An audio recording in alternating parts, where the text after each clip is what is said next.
It's my pleasure to welcome you to the Clark Howard Show, where our mission is to serve you and empower you so you make better financial decisions in your life. Today, I want to warn you about something that sadly has become so very common: text message scams. I continue receiving messages supposedly from companies I do business with that are fake. When should you click? When should you delete? I'm going to tell you. Also, I often hear from generous listeners who want to gift money to a family member, but you don't know how to do it. There's a great way to do this without messing up anybody's taxes. So, a couple of things on text messaging. One is it's become very common because it costs nothing for predictive programs that people have on computers to send out blast text messages. And they will come typically from your own area code or one near you. And they'll have a very simple thing like, hey, or just wanted to check on you, see how you're doing, whatever. And you don't recognize the number. Do you click on it? What if it says, Bill, I really need to talk to you about your illness, or Bill, so-and-so's hurt, or Jane, blah, blah, blah has happened.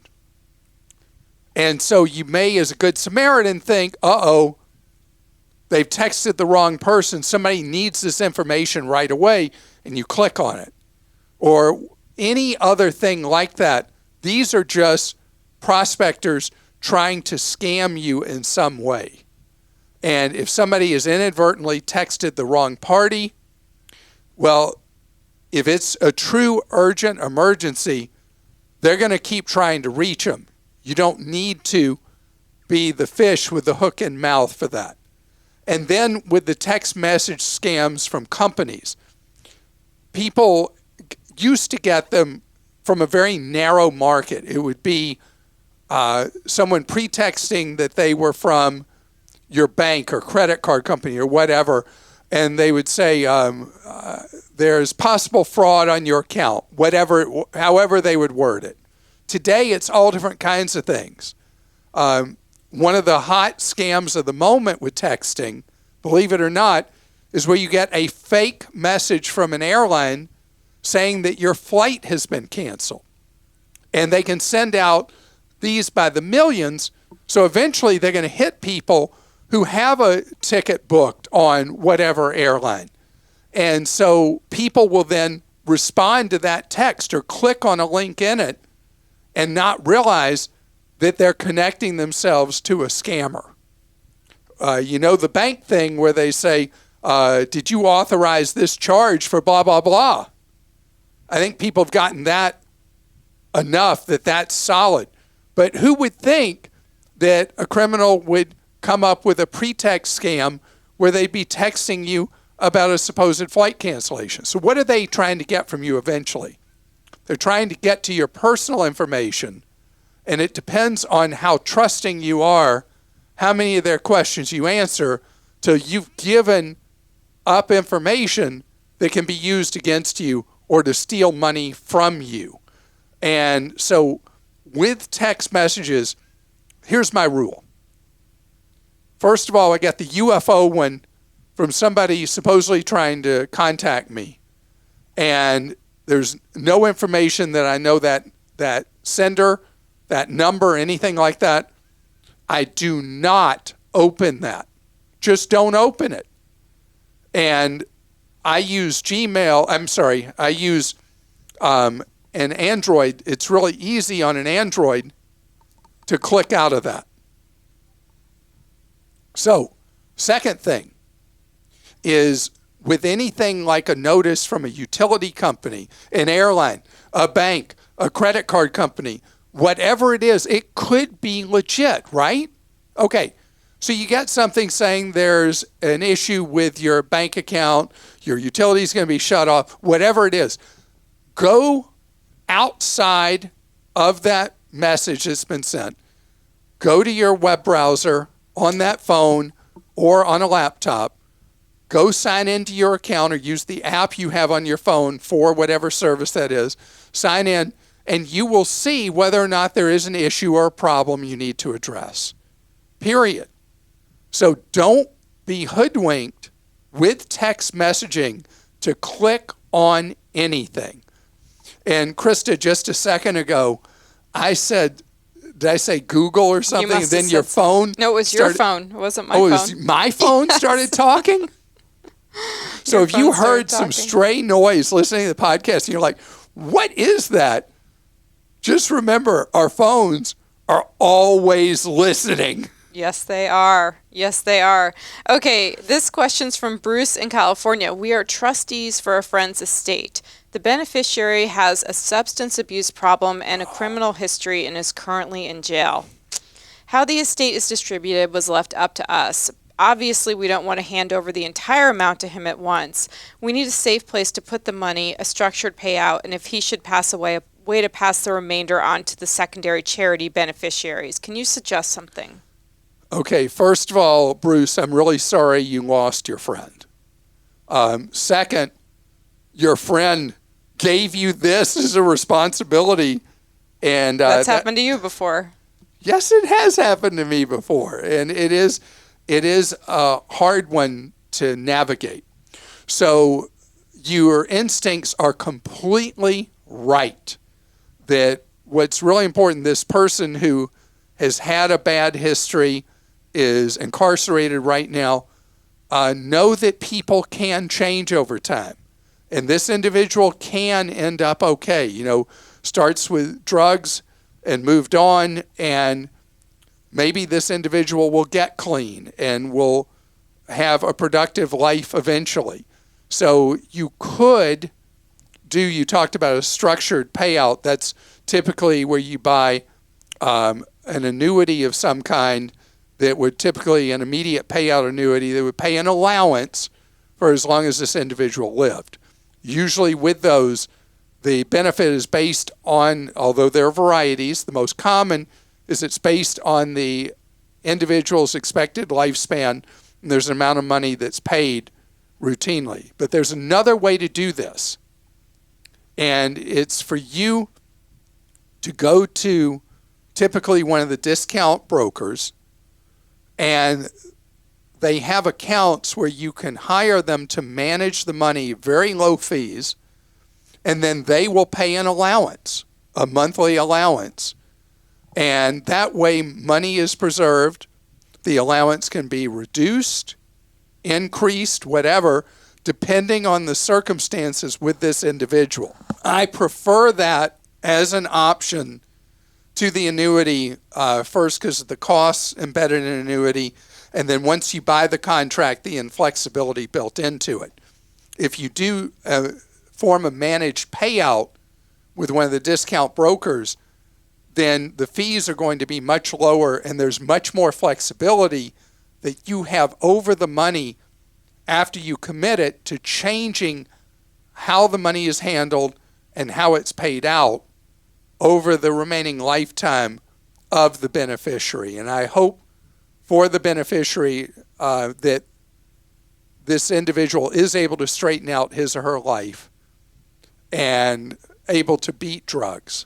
Yeah, and money could be a blessing because it's so hard to get employment and everything after being in jail for so many people and rent an apartment. You know what's weird? This is the only time in my lifetime that employers have been more flexible and open to hiring people who have a prior criminal history because of the labor shortages in the United States. This is from Chase in New Mexico. I have 3 areas of spending that I am not getting good cash back. These are Costco, Lowe's, and restaurants. Any suggestions on a credit card or rewards program that can help me save in these areas? So Chase Bank's not involved here. Citibank is. Because the Citibank Visa card you get for free as a Costco member gets you 2% cash back at Costco, gets you 3% cash back at restaurants, 3% cash back on travel, and 4% cash back on this thing some people use for automobiles. Gasoline. Gasoline, thank you. That's what it's called. Electric vehicle snob. What can I say? So that'll really help with those places. For Lowe's and others, I love the 2% cashback cards. And we have a comprehensive list based on type of transactions, what reward cards are best on Clark.com. It just says the best reward credit cards to apply for right now. And so you can see what would tend to work best for your spending patterns. But I can tell you without looking at the list, the Citibank Costco Visa card needs to be in your wallet for that 2% cash back at Costco. This is from Bill in Georgia. Why is the most important piece of information on a tire, the maximum pressure, always in the smallest size typeface on the sidewall? So, Bill, the tire thing is crazy. Try looking at a tire to see what the size is alone. That's the biggest thing they put. And the tire pressure, okay, so I have to do something that more and more people do. I take my smartphone and I zoom out, to 10x, and then I take a picture of the tire, of the numbers on a tire, and then I can read them. I mean, who should have to do that? Now, if the tires are the OEMs, the ones you got when you got your car, you can open up the car, SUV, whatever truck, and there will be a metal plate there inside the driver door that will tell you the proper inflation front and back for those tires. Did you know that? I did not know that. You did not know that. I'm surprised. No, really, I thought you knew that. No, I didn't know. Okay. I want you to look when you get in your car next time. So we were talking about proper ways to hand out money. How about proper ways to give money to someone else that don't bring the tax man into your life? We're going to talk about that straight ahead. So there are families where there are situations, you got somebody who's typically older, they've done well financially, they want to help younger family members. Could be a younger sibling, could be their kids, could be they want to help their grandkids. The tax code is amazingly friendly for family helping family, even friends helping friends. You may have heard me say that any individual is allowed to give $16,000 in a year to any other individual. And to have surplus money lying around and you want to help somebody else, you can give them the money. No tax consequences to the giver, no tax consequences to the recipient. You don't have to make it $16,000. This means $16,000 is the cap. But let's say you're a married couple and you want to help a kid who's trying to pay a down payment on a house. You can each give your child $16,000 for that, $32,000 all at once. If they're married, you can give their spouse $16,000 each. Suddenly, there's $64,000, one generation transferred to another, tax-free. Another scenario that I've been asked about a lot over the last few years, but I've only answered it in spot ways, is where, let's say you got money sitting there earning like basically nothing. And you trust that a family member is going to meet their obligations. If you are the bank of mom and dad or whatever it is, and you lend money to your kid for something that's well beyond what this $16,000 is. The IRS has thought about this. And you can't just say, wink and nod, I'm going to lend you money at 0.5%, go have fun, go buy that house, I'm lending you the money for it, you don't need the mortgage company, you have the mortgage company of mom and dad. And charge whatever. The IRS actually sets what the interest rates have to be, and they're incredibly low. I mean, amazingly low. Even with how interest rates have risen lately, they're still really low. Typically, the IRS rates for various lengths of time are about half what the prevailing interest rate is in the market for that type of loan. Like a typical mortgage loan today, the IRS would require a family member to charge another family member, it could be a friend, whatever, somewhere around 3%. It's really easy to find online for different lengths of loans what it is you have to charge. Now, here's the hard part, though. You lend money to a kid as the mortgage company, essentially, for a home. What if they don't pay? What if your kid slacks on paying?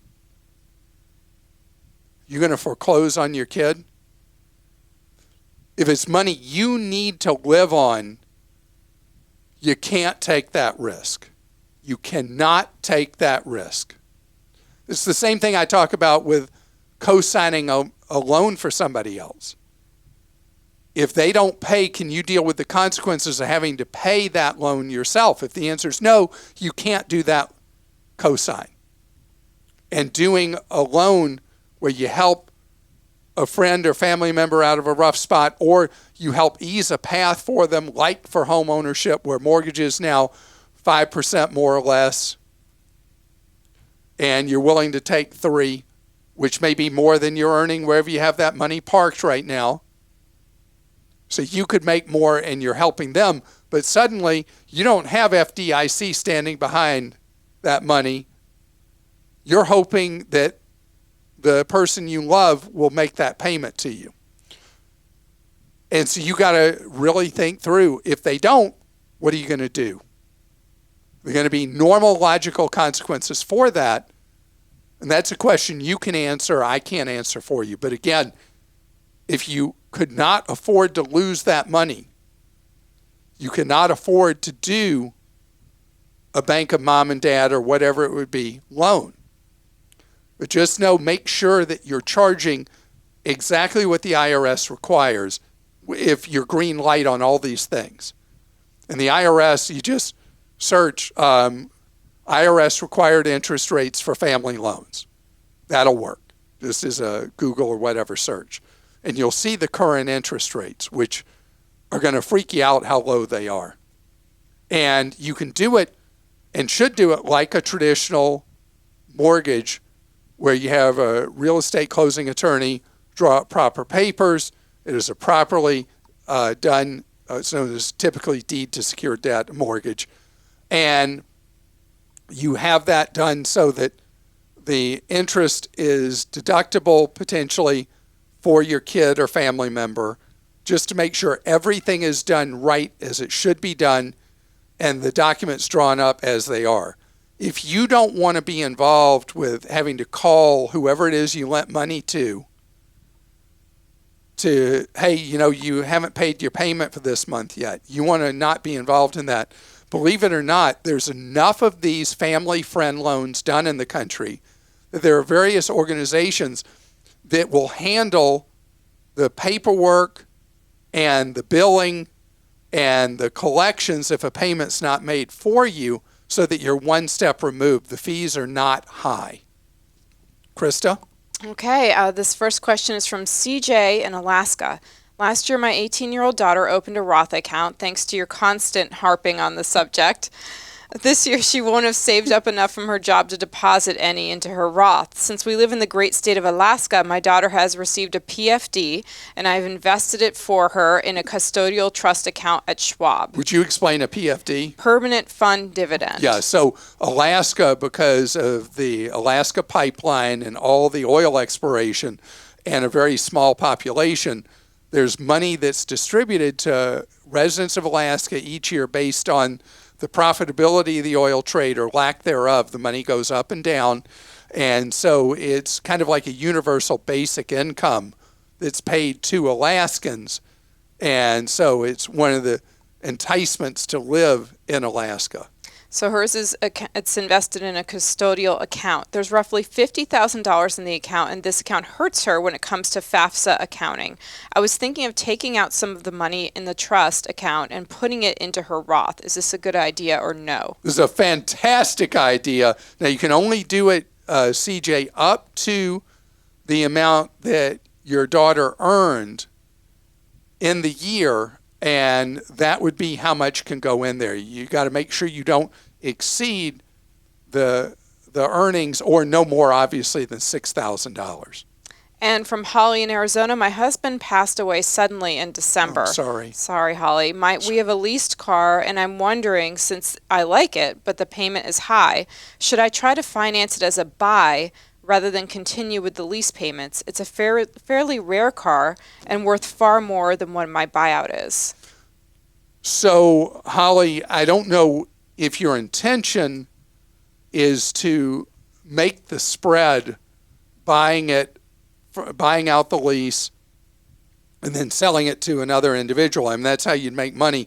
Or if you want to continue to own the vehicle. If you continue to own the vehicle, you have a high payment on the lease.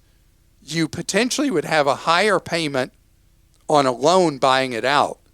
But regardless, at some point, particularly if you did it now, you'd want to buy that vehicle because you're buying it, at least in today's conditions, far below what it's worth in the marketplace now. If money is tight, though, you would execute the purchase, buy the vehicle, and turn around and sell it and make that spread and buy something at that point that's more affordable for you. And again, I wish you the best, having lost your husband recently. Yes. This question is from Steve in Arkansas. He says, hey, Clark, people who get on waiting lists and have agreed to a price, after sometimes 6 months, they take delivery when the car arrives. But then the vehicle depreciation of 6 months has depreciated 6 months and newer models are around the corner. Is it smart to get on a wait list?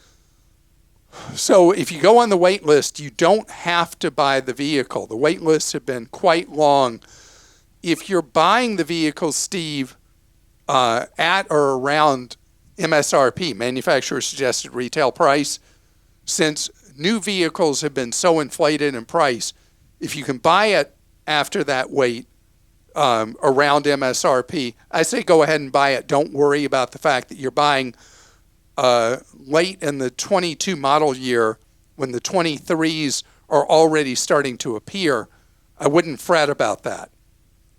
On the other hand, if you're having to pay substantially above MSRP, then you got a double wound to your wallet here, buying what will instantly be a 1-year-old model and paying substantially above suggested retail.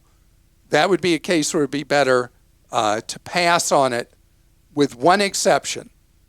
If you're somebody who keeps a vehicle an ultra long time, the difference between something being marked as a 22 model year or 23 becomes insignificant to meaningless when that vehicle has enough age on it. What's ultra long? Ultra long would be 8 years or longer. Thank you for asking that follow-up. So if your ownership cycle tends to be less than 8 years of a vehicle, and particularly less than 5, then that model year difference plus paying above manufacturer suggested would really put a hurt on your wallet. And the vehicle market is gradually getting better. I know car dealers listening are rolling their eyes like, what does Clark know we don't know, or does he know nothing?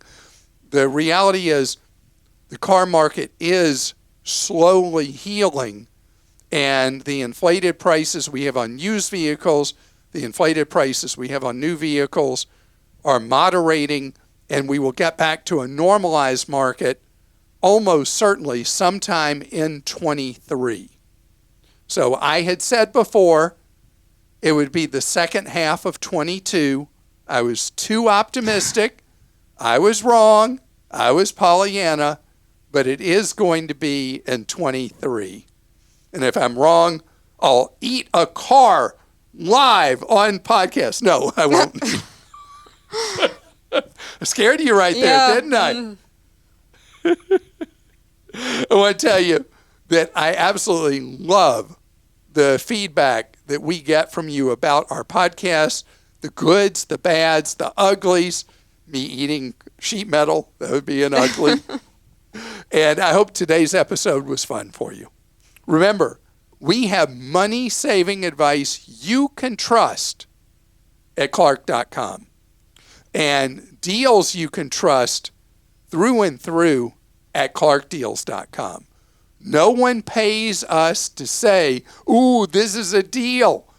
The deals we list for you on Clark Deals are listed because we believe they are bona fide real deals that'll save you money. Have a great day.